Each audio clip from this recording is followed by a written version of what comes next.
தமிழை நேசிக்கும் அனைவருக்கும் வணக்கம். இன்றைக்கி நம்ம என்ன டாபிக் பற்றி பார்க்க போகிறோம் அப்படின்னு பார்த்தீங்கன்னா, இ-சேவையில் எப்படி கேன் நம்பர் ரெஜிஸ்டர் பண்ணுறது அப்படிங்கிறத பற்றி தாங்க பார்க்க போகிறோம். இ-சேவையை பொறுத்தளவுக்கு நீங்கள் இ-சேவையில் என்ன ஸ்கீமுக்கு அப்ளை பண்ணிங்க அப்படின்னாலும் கண்டிப்பாக உங்களோட கேன் நம்பர் ரெஜிஸ்ட்ரேஷன் வந்து அவசியங்க. இன்றைக்கி இந்த வீடியோவில் இந்த கேன் நம்பரை எப்படி ரெஜிஸ்டர் பண்ணுறது அப்படிங்கிறத பற்றி தான் தெளிவாக பார்க்க போகிறோம். இந்த வீடியோ உங்களுக்கு பிடிச்சிருந்தால் மறக்காமல் லைக் பண்ணுங்கள். இந்த வீடியோவை உங்கள் ஃப்ரெண்ட்ஸ் அண்ட் ஃபேமிலி கூடயும் ஷேர் பண்ணுங்கள். வீடியோவோட முடிவில் ஒருவேளை நம்ம சேனல் உங்களுக்கு பிடிச்சிருந்துச்சு அப்படின்னா தவறாமல் சப்ஸ்கிரைப் பண்ணுங்கள்.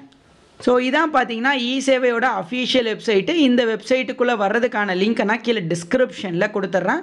டிஸ்கிரிப்ஷனில் இருக்க இந்த லிங்க்கை கிளிக் பண்ணி இந்த பேஜுக்குள்ளே நீங்கள் வந்துடுங்க. இதில் நீங்கள் 2 வடிவத்தில் பார்க்கலாம். ஆங்கில வடிவத்திலையும் பார்க்கலாம், தமிழ் வடிவத்திலையும் பார்க்கலாம். தமிழ் வடிவத்தில் பார்க்குறதுக்கு இந்த லிங்க்கை இந்த இடத்துல இருக்கிறத கிளிக் பண்ணுங்கள். ஸோ கிளிக் பண்ணிங்கன்னா ஆட்டோமேட்டிக்காக தமிழ் வடிவத்துக்கு அது மாறிடும். இதில் பாருங்கள், பயனாளர் உள்நுழைவு, அதாவது பொதுமக்கள் உள்நுழைவுக்கான ஒரு லிங்க் கொடுத்துருக்காங்க. இதில் ஃபஸ்ட்டு நீங்கள் ரிஜிஸ்டர் பண்ணணும். இதில் ஒரு வேளை இது வரைக்கும் நீங்கள் ரிஜிஸ்டர் பண்ணலைன்னா இந்த பயனாளர் உள்நுழைவில் எப்படி ரிஜிஸ்டர் பண்ணுறதுங்கிறத பற்றி ஒரு வீடியோ போட்டிருக்கோம். அந்த வீடியோவோட லிங்க் கீழே டிஸ்கிரிப்ஷனில் இருக்குது. அதை டச் பண்ணி ஃபஸ்ட்டு இதை முடிச்சுட்டு அதுக்கப்புறம் உள்ளே வாங்க. இப்போ பாருங்கள், நீங்கள் வந்து இந்த பயனாளர் உள்நுழைவை முடிச்சிட்டிங்க அப்படின்னா இதை ஜஸ்ட்டு கிளிக் பண்ணிக்கோங்க. ஸோ இதை கிளிக் பண்ணதுக்கப்புறம் நீங்கள் இந்த ஹோம் பேஜுக்குள்ளே வருவீங்க. இப்போது உங்களுக்கான யூசர் நேம் அண்டு பாஸ்வேர்டு கேட்டிருப்பாங்க. ஸோ நீங்கள் க்ரியேட் பண்ண ஒரு புதிய யூசர் நேம் பாஸ்வேர்டை கொடுத்துக்கோங்க. ஸோ இந்த மாதிரி உங்களோட யூசர் ஐடி, பாஸ்வேர்டு, அதுக்கப்புறம் இங்கே கொடுத்துருக்க கேப்சா எல்லாம் கொடுத்து இந்த லாகின் ஆப்ஷனை கிளிக் பண்ணுங்கள். ஸோ இப்போ நீங்கள் இந்த பேஜில் வந்திருப்பீங்க. ஸோ இந்த பேஜில் பார்த்தீங்கன்னா உங்களுக்கான டேஷ்போர்டு இருக்கும். இந்த டேஷ்போர்ட்லேயே உங்களுக்கான சர்வீசஸ்ஸு, ஸ்டேட்டஸு நீங்கள் எல்லாமே செக் பண்ணிக்கலாம். இப்போ எடுத்துக்காட்டாக நீங்கள் ஏதோ ஒரு சர்வீஸ் வந்து யூஸ் பண்ண போகிறீங்க. அதாவது இப்போ ரெவன்யூ டிபார்ட்மெண்ட்டுக்கு நீங்கள் கிளிக் பண்ணிக்கோங்க. ரெவன்யூ டிபார்ட்மெண்ட்டில் ஏதாவது ஒரு சர்வீஸ் கொடுக்குறீங்கன்னு வச்சுக்கோங்க. இப்போ எடுத்துக்காட்டாக ஒரு கம்யூனிட்டி சர்டிஃபிகேட்டே நீங்கள் கேட்குறீங்க. கம்யூனிட்டி சர்டிஃபிகேட் அப்படின்னு கொடுத்துக்கலாம். கொடுத்ததுக்கப்புறம் பாருங்கள், இந்த பேஜில் உங்களுக்கு லோட் ஆகி உள்ளே போயிருக்கும். கம்யூனிட்டி சர்டிஃபிகேட்டுக்கு என்னென்ன டாக்குமெண்ட்ஸ் தேவை அப்படின்றதெல்லாம் கொடுத்துருப்பாங்க. இப்போ ப்ரொசீட் ஜஸ்ட்டு கொடுத்துக்கோங்க. இப்போ ப்ரொசீட் கொடுத்துட்டிங்கன்னா உங்களோட கேன் நம்பர் கேட்டிருப்பாங்க. இதில் பார்த்தீங்கன்னா apply for the service as per the given இன்ஸ்ட்ரக்ஷன்ஸ்னு கொடுத்துருக்கோம். ஸோ இதில் பார்த்தீங்கன்னா அப்ளை ஃபார் கேன் ரெஜிஸ்ட்ரேஷன் அப்படின்னு இருக்கும். அதே மாதிரி ஆல்ரெடி கேன் ரெஜிஸ்டர் பண்ணியிருந்தால் இதில் இருக்க ஏதாவது ஒன்று வச்சு நீங்கள் சர்ச் பண்ணி எடுத்துக்கலாம். இப்போ கேன் ரெஜிஸ்டர் பண்ணுறதுக்கு இந்த ரெஜிஸ்டர் கேன் அப்படிங்கிற ஆப்ஷனை கிளிக் பண்ணுங்கள். கிளிக் பண்ணிவிட்டு ஃபஸ்ட்டு பார்த்தீங்கன்னா டாக்குமெண்ட் 1ல் பார்த்தீங்கன்னா ஆதார் நம்பர் தான் கேட்டிருப்பாங்க. உங்களோட 12 இலக்க ஆதார் நம்பரை கொடுத்துக்கோங்க. இப்போ பாருங்கள், உங்களோட ஆதார் நம்பரை கொடுத்தாச்சு. டாக்குமெண்ட் 2ல் வந்து பார்த்தீங்கன்னா ரேஷன் கார்டோ, பேன் கார்டோ, இல்லை ஸ்ரீலங்கன் ரேஷன் கார்டு இருந்துச்சுன்னா அவங்க இலங்கை தமிழர்களாக இருந்தீங்கன்னா அந்த ரேஷன் கார்டு, இல்லை எப்பிக் நம்பர் அந்த நம்பர் கூட நீங்கள் கொடுத்துக்கலாம் அப்படின்னு சொல்கிறாங்க. ஸோ நான் வந்து பேன் நம்பர் கொடுத்துக்கிறேன். இப்போ பேன் நம்பர் கொடுத்ததுக்கப்புறம் அதோட நம்பரை கொடுக்கணும். ரேஷன் கார்டு கொடுத்தா ரேஷன் கார்டோட நம்பர் கொடுத்துக்கலாம். ரேஷன் கார்டில் நீங்கள் தான் குடும்பத் தலைவனாக இருக்கணும்னு அவசியம் இல்லை. அந்த ரேஷன் கார்டில் உங்கள் பேர் இருந்துச்சு அப்படின்னாலே அந்த ரேஷன் கார்டு நம்பரை நீங்கள் கொடுத்துக்கலாம். இப்போ பேன் கார்டு நம்பரும் கொடுத்தாச்சு, ஆதார் நம்பரும் கொடுத்தாச்சு. 3வதாக அப்பிலியேஷன் அப்படின்னு கொடுத்துருப்பாங்க. ஸோ இதில் வந்து பாருங்கள், டாக்டர், செல்வி, ஸ்ரீ, ஸ்ரீமதி, திருமதி, திரு, செல்வன் அப்படின்னு இருக்கும். ஸோ ஆண்களாக இருந்தீங்கன்னா இந்த திரு அல்லது திருமணமாகாத சின்ன பசங்களாக இருந்தால் செல்வன்னு கொடுத்துக்கோங்க. திருமணம் ஆனவங்க வந்து திருமதி அப்படின்னு கொடுத்துக்கோங்க. ஸோ அடுத்து ஸ்ரீமதி அப்படின்ருக்கு. ஸோ ஸ்ரீமதி கொடுக்குறவங்க கொடுத்துங்க. ஸ்ரீ அப்படிங்கிறது வந்து பார்த்திங்கன்னா நார்மலாக, ஓகேங்களா, நார்மலாக இருக்கக்கூடிய திருமணமாகாத பெண்கள் கொடுத்துக்கலாம். குழந்தைகளாக இருந்தீங்கன்னா செல்வி அப்படின்னு கொடுத்துக்கோங்க. ஒருவேளை நீங்கள் டாக்டர் படிச்சிருந்தீங்க, டாக்டரேட்லாம் முடிச்சிருந்தா டாக்டர்னு கொடுத்துக்கலாம். ஸோ உங்களுக்கு எது வேணுமோ நீங்கள் அதை கிளிக் பண்ணிக்கோங்க சரியாக பார்த்து. அடுத்து அப்ளிகண்ட் நேம் அப்படின்னு கேட்டிருக்காங்க. ஸோ இது வந்து நம்ம இங்கிலீஷில் கொடுக்க போகிறோம். ஆதாரில் எப்படி இருக்கோ அதே மாதிரி உங்களோட பேரை வந்து சரியாக கொடுத்துக்கோங்க. அடுத்து இந்த பக்கம் விண்ணப்பதாரர் பேர் தமிழில் கேட்டிருப்பாங்க. நீங்கள் வந்து தங்கிலீஷில் டைப் பண்ணணும். உங்களோட பேரை வந்து நீங்கள் தங்கிலீஷில் டைப் பண்ணிவிட்டு இப்படி கேப் விட்டிங்க அப்படின்னா ஆட்டோமேட்டிக்காக வந்து அது சேஞ்ச் ஆகும். ஸோ அதை வச்சு தங்கிலீஷில் உங்களோட பேரை கரெக்டாக டைப் பண்ணிக்கோங்க. அடுத்து ஜெண்டர் கேட்டிருக்காங்க. ஜெண்டரை பொறுத்தளவுக்கு நீங்கள் மேல்னா மேல், ஃபீமேல்னா ஃபீமேல்னு கொடுத்துக்கோங்க. டிரான்ஜெண்டர்னா டிரான்ஜெண்டர்னு கொடுத்துக்கோங்க. அடுத்து மேரிஷியல் ஸ்டேட்டஸ், திருமண நிலை கேட்டிருக்காங்க. நீங்கள் திருமணம் ஆனவங்கன்னா மேரிடுனும், விடோனா விடோனும், டிவோர்ஸாக இருந்துச்சுன்னா டிவோர்ஸின்னு கொடுத்துக்கோங்க. இல்லை செப்பரேட்டட்னா செப்பரேட்டட், எதுவும் அது கரெக்டாக கொடுத்துக்கோங்க. ஆண்களாக இருந்தால் சிங்கிள்னு கூட கொடுத்துக்கலாம். அடுத்து டேட் ஆஃப் பர்த் கேட்டிருக்காங்க. டேட் ஆஃப் பர்த்தை பொறுத்தளவுக்கு உங்கள் பிறந்த தேதி கரெக்டாக கொடுத்துக்கோங்க. ஆதாரில் இருக்க மாதிரியோ இல்லை உங்களுடைய 10வது மார்க் ஷீட்டில் இருக்கிற மாதிரியோ கொடுத்துக்கோங்க. இந்த பிறந்த தேதி செலக்ட் பண்ணும்போது இந்த இடத்துல ஒரு கேலண்டர் மாதிரி இருக்கும். அதை தொட்டிங்க அப்படின்னா ஃபஸ்ட்டு உங்களுக்கு மாதமும் வருஷமும் மேலே இருக்கும். அந்த மாதத்தையும் வருஷத்தையும் தொட்டிங்க அப்படின்னா ஸோ தனியாக மாதம் தனியாக வருஷம் தனியாக பிரிஞ்சு வரும். ஸோ அதில் இந்த பக்கம் இருக்கிற ஐக்கானை கிளிக் பண்ணிங்கன்னா வருஷம் பின்னாடி முன்னாடி மாறி மாறி போகும். ஸோ அதை வச்சு உங்கள் வருஷத்தை முதல்ல செலக்ட் பண்ணிவிட்டு அதுக்கப்புறம் இந்த 12 மாதத்தில் எந்த மாதம் செலக்ட் பண்ணி ஓகே கொடுத்தீங்கன்னா அதுக்கப்புறமா தேதி எதுன்னு கொடுத்துக்கலாம். ஸோ இந்த மாதிரி வரிசையாக கொடுத்துட்டு ரிலேஷன்ஷிப் உறவு அப்படின்னு கேட்டிருக்காங்க. இதில் வந்து ஃபாதர் நேமோ மதர் நேமோ ஹஸ்பண்ட் நேமோ கார்டியன் நேமோ கொடுக்கலாம். இப்போ உங்களோட தந்தை பேர் கொடுக்குறதா இருந்தால் ஃபாதர் நேம் அப்படின்னு கொடுத்துட்டு ஃபாதரோட பேர் என்ன அப்படின்னு கேட்டிருக்காங்க. ஃபாதரோட பேரை கொடுத்துக்கோங்க, தந்தையோட பேர். ஸோ உங்கள் அப்பாவோட பேரோ இல்லை கார்டியன் ஹஸ்பண்டோட பேரோ மதர் நேமோ கொடுத்துட்டு அதே இதை மறுபடியும் நீங்கள் தங்கிலீஷில் டைப் பண்ணணும். உங்களோட ஹஸ்பண்டோட நேமையோ இல்லை உங்கள் அப்பாவோட நேமையோ. இப்போ அதுக்கப்புறம் கீழே பாருங்கள் அம்மாவோட பேர் கேட்டிருக்காங்க. ஸோ இதில் கண்டிப்பாக உங்களோட அம்மாவோட பேரை கரெக்டாக கொடுத்துக்கோங்க. ஸோ இதுக்கப்புறம் உங்களுடைய ஜாதி மற்றும் மதம் கேட்டிருக்காங்க. மதத்தை பொறுத்தளவுக்கு ஃபஸ்ட்டு நீங்கள் இந்துவா முஸ்லீமா கிறிஸ்டினான்னு செலக்ட் பண்ணிவிட்டு ஜாதியை பொறுத்தளவுக்கு நீங்கள் பிசியா எம்பிசியா டிஎன்சியான்னு கரெக்டாக செலக்ட் பண்ணிக்கோங்க. அடுத்து இந்த இடத்துல ஆக்குபேஷன் வேலை என்னன்னு கேட்டிருக்காங்க. ஸோ இதில் பார்த்தீங்கன்னா அட்மினிஸ்ட்ரேட்டிவ் ஒர்க்ஸு, அதுக்கப்புறம் ஃபார்மர் விவசாய தொழில் பண்ணுறவங்க, ப்ரொடக்ஷன் ரிலேட்டட் கம்பெனிஸில் ஒர்க் பண்ணுறவங்க, ப்ரொஃபஷனல் ஒர்க் பண்ணுறவங்க, சேல்ஸ் சர்வீஸ் ஒர்க் பண்ணுறவங்க டீட்டெயில்ஸ்லாம் இருக்குது.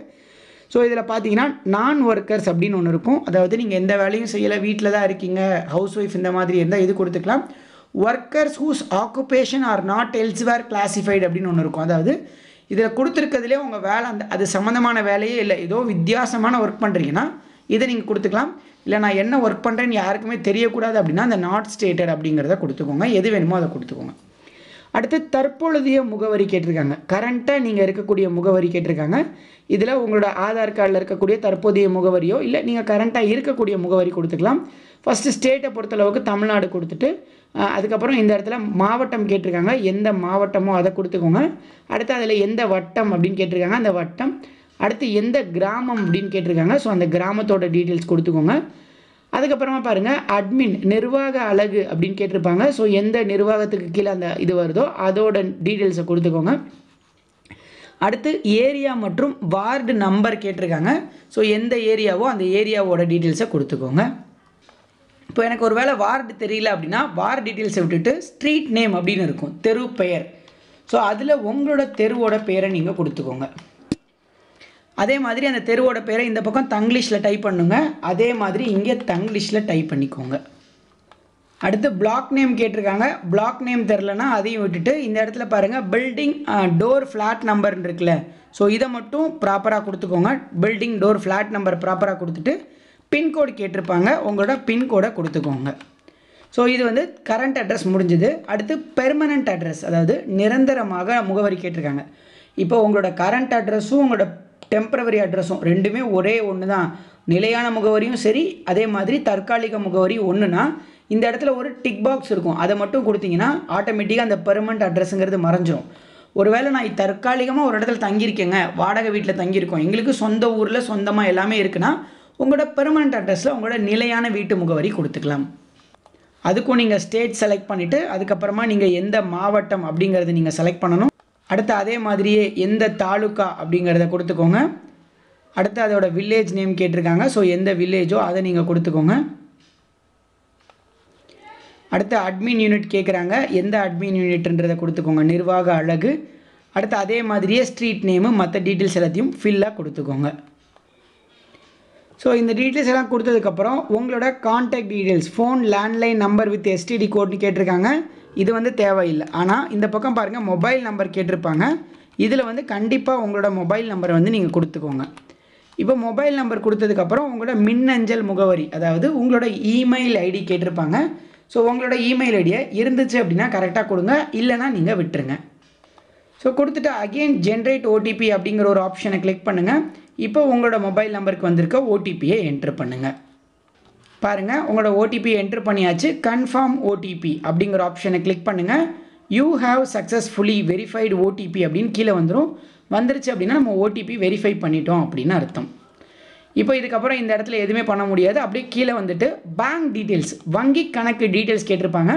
ஸோ உங்களோட பேங்க் பாஸ்புக்கை எடுத்து கையில் வச்சுட்டு ஃபஸ்ட்டு வங்கியோட பேர் கேட்டிருக்காங்க, என்ன பேங்க் அப்படிங்கிறத கொடுத்துக்கோங்க. அடுத்து அக்கௌண்ட்டோட நம்பர், அதுக்கப்புறம் பிரான்ச்சோட நேம் கேட்டிருப்பாங்க. பிரான்ச் நேம்ன்றது கிளையோட பேர், எந்த வங்கியோட கிளைன்னு சொல்லி கரெக்டாக கொடுத்துட்டு அந்த வங்கியோட அக்கௌண்ட் நம்பர், அதாவது வங்கி கணக்கு என்ன கொடுத்துக்கோங்க. ஸோ அக்கௌண்ட் நம்பரை போட்டதுக்கப்புறம் ஐஎஃப்எஸ்சி கோட் அப்படின்னு ஒரு கோடு வந்து உங்களோட பாஸ்புக்கில் இருக்கும். ஸோ அந்த ஐஎஃப்எஸ்சி கோடையும் நீங்கள் கரெக்டாக கொடுத்துக்கோங்க.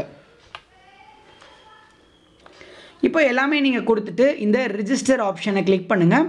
பார்த்தீங்கன்னா இப்போ Aadhaar number, name, date of பர்த்தெல்லாம் வந்து ஒரு தடவை கொடுத்துட்டிங்கன்னா அடுத்து எடிட் பண்ண முடியாதுன்னு சொல்லுவாங்க.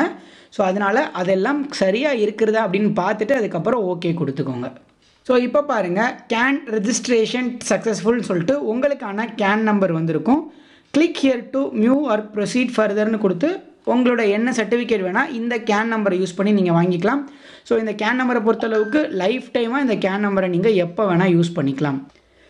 ப்ரோ நான் கேன் நம்பர் வந்து ஆல்ரெடி ரிஜிஸ்டர் பண்ணியிருந்தேன், ஆனால் மறந்துட்டேன். இல்லை நான் கேன் நம்பர் எப்படி மறுபடியும் கண்டுபிடிக்கிறதுனா, நீங்கள் ஒரு வேளை கேன் நம்பரை சேவ் பண்ணாமல் விட்டுட்டா கூட நீங்கள் ஈஸியாக கண்டுபிடிக்கலாம். ஸோ அதே மாதிரி ஏதாவது ஒரு சர்டிஃபிகேட்டை நீங்கள் கிளிக் பண்ணிக்கோங்க. அதே மாதிரி ரெஜிஸ்ட்ரேஷன் டிபார்ட்மெண்ட்டில் போயிட்டு இதே மாதிரி ப்ரொசீட் கொடுத்தீங்க அப்படின்னா அகெயின் கேன் நம்பர் ரெஜிஸ்டர் காட்டும். இதில் உங்களோட ஃபாதர் நேமோ இல்லை உங்களோட கேன் நம்பரை வச்சு நீங்கள் சர்ச் பண்ணலாம், இல்லை உங்களோட மெயில் ஐடி நேமை வச்சு கூட சர்ச் பண்ணலாம். Best Aadhaar number, mobile number போட்டிங்கன்னா அழகாக வந்துடும். ஸோ உங்களோட மொபைல் நம்பரையோ ஆதார் நம்பரையோ கொடுத்து இந்த இடத்துல சர்ச் அப்படிங்கிற ஆப்ஷனை கொடுத்தீங்கனாலே போதும், உங்களோட கேன் நம்பர் இங்கே வந்துடும். இதில் பார்த்தீங்கன்னா உங்களோட நேம், இமெயில் ஐடி எல்லாமே இருக்கும். ஜஸ்ட்டு இதை கிளிக் பண்ணிவிட்டு ஆதார் நம்பர் கேட்டிருப்பாங்க, ஆதார் நம்பரை கொடுத்துட்டு இந்த இடத்துல அப்ளிகண்ட்டோட டேட் ஆஃப் பர்த் கேட்டிருப்பாங்க. நீங்கள் கொடுத்த டேட் ஆஃப் பர்த்தை கொடுத்து ஜென்ரேட் ஓடிபி அப்படின்னு கொடுத்துக்கோங்க. இப்போ பார்த்தீங்கன்னா உங்களோட மொபைல் நம்பருக்கு ஒரு ஓடிபி வந்திருக்கும். அந்த ஓடிபியை இங்கே எழுதி கன்ஃபார்ம் பண்ணிக்கோங்க. இப்போ ஓடிபியை கன்ஃபார்ம் பண்ணிவிட்டு கன்ஃபார்ம் ஓடிபி கிளிக் பண்ணுங்கள். You have successfully verified OTP அப்படின்னு வந்திருக்கும். இப்போ ப்ரொசீட் பண்ணுன்னா டைரெக்டாக ப்ரொசீட் பண்ணிக்கலாம். அதே மாதிரி கேனில் ஏதாவது டீட்டெயில்ஸ் தப்பாக கொடுத்துருக்கீங்க அப்படின்னா இந்த மெத்தடை ஃபாலோ பண்ணிங்கன்னா எடிட் கேன் டீட்டெயில் அப்படின்னு இருக்கும். ஸோ இதை கிளிக் பண்ணிங்க அப்படின்னா பேர், ஆதார் நம்பரு இதை தவிர்த்து மற்றது எல்லாத்தையுமே நீங்கள் ஆட்டோமேட்டிக்காக எடிட் பண்ணிக்கலாம். ஸோ அதில் பார்த்தீங்கன்னா உங்களோட டீட்டெயில்ஸ் எல்லாமே ப்ராப்பராக இருக்கும் அப்படின்ற மாதிரி சொல்லியிருக்காங்க. ஸோ இதில் நீங்கள் மொபைல் நம்பர் மாற்ற முடியாது, அதை தவிர்த்து நீங்கள் அட்ரஸை மாற்றிக்கலாம். அதே மாதிரி பார்த்தீங்கன்னா பேங்க் டீட்டெயில்ஸை மாற்றிக்கலாம், அப்டேட் பண்ணிக்கலாம். மற்றது எல்லாத்தையும் நீங்கள் ஆட்டோமேட்டிக்காக மாற்றிக்கலாம் அப்படின்னு சொல்லியிருக்காங்க. ஸோ ஒரு வேளை இதில் ஏதாவது தப்பாக கொடுத்துருந்தீங்க அப்படின்னா நீங்கள் அதை எல்லாத்தையுமே இதன் மூலமாக நீங்கள் சரி பண்ணிக்கலாம். ஸோ பாருங்க, இந்த மாதிரி உங்களோட டீட்டெயில்ஸை கரெக்டாக கொடுத்துட்டு அதுக்கப்புறம் அப்டேட் அப்படிங்கிற ஆப்ஷனை கிளிக் பண்ணிங்க அப்படின்னா அகெயின் வந்து enter mobile number and verify ஓடிபின்னு வரும். ஸோ ஆல்ரெடி நம்ம மொபைல் நம்பர் என்ட்ரு பண்ணியிருக்கிறதுனால நம்ம ஜஸ்ட்டு ஓடிபி மட்டும் வெரிஃபை பண்ணணும். அதுக்கு இந்த இடத்துல ஜென்ரேட் ஓடிபின்னு இருக்குல்ல, இதை வந்து நீங்கள் கிளிக் பண்ணிக்கோங்க. கிளிக் பண்ணிவிட்டு உங்களோட மொபைல் நம்பருக்கு இப்போ ஓடிபி வரும், அந்த ஓடிபியை என்ட்ரு பண்ணிக்கோங்க. ஸோ ஓடிபியை என்ட்ரு பண்ணிவிட்டு கன்ஃபார்ம் ஓடிபி கொடுத்துக்கோங்க. கொடுத்துட்டு இப்போ இந்த அப்டேட் ஆப்ஷனை கிளிக் பண்ணுங்கள். பாருங்கள், can update successful, your can details update successfully அப்படின்னு சொல்லிட்டு வந்துட்டு ப்ரொசீட் டு மூவ் ஃபர்தர்னு வரும். ஸோ இந்த மாதிரி தான் உங்களோட கேன் ரெஜிஸ்டர் பண்ணணும். ரெஜிஸ்டர் பண்ண கேனை கண்டுபிடிக்கணும். கண்டுபிடிச்சி ஒரு வேளை தப்பாக இருந்தால் அதை கரெக்ஷன் பண்ணணும். ஸோ மூணையும் சேர்த்து ஒரே வீடியோவில் தெளிவாக எக்ஸ்பிளைன் பண்ணியிருக்கேன். இதை தவிர்த்து உங்களுக்கு கேன் பற்றி ஏதாவது டவுட்ஸ் இருந்துச்சு அப்படின்னா கண்டிப்பாக கமெண்ட்டில் கேளுங்க, நான் முடிஞ்ச அளவுக்கு ரிப்ளை பண்ணுறேன்.